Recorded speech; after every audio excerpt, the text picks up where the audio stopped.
নারদ মামলায় সিবিআই তদন্ত তো বহাল রইলই, সেই সঙ্গে কলকাতা হাইকোর্টের রায় নিয়ে প্রশ্ন তুলে তীব্র ভৎসনার মুখে পড়ল রাজ্য সরকার। মঙ্গলবার প্রধান বিচারপতির বেঞ্চ যখন তৃণমূলের আবেদন শুনছে, তখন রাজ্য সরকারের আইনজীবী বলেন এই মর্মে রাজ্য সরকারের আবেদনটিও তৃণমূলের আবেদনের সঙ্গে যুক্ত করা হয়েছে।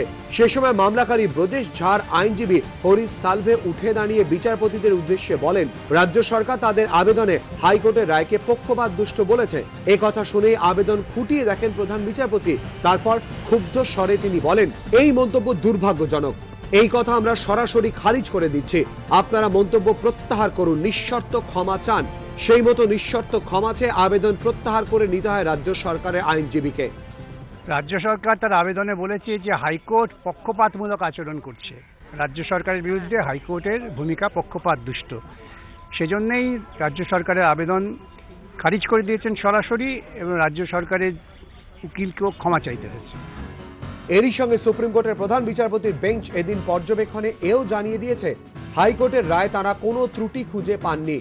এই প্রেক্ষিতে সুপ্রিম কোর্টের রায়কে স্বাগত জানিয়ে মুখ্যমন্ত্রী বলেছেন এই রায় ইতিবাচক রায়, এই রায় গঠনমূলক রায়, এই রায়কে স্বাগত জানাই।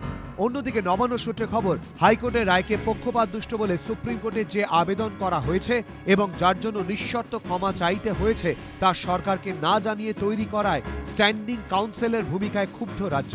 নবান্ন সূত্রে খবর, সেজন্য প্যানেল থেকে সরিয়ে দেওয়া হয়েছে সুপ্রিম কোর্টে রাজ্য সরকারের প্রতিনিধি পারিজাত সিনহাকে।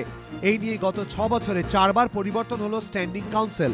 বিজেন্দ্র সিংহ ও সুমন ঘড়াই, এবিপি আনন্দ।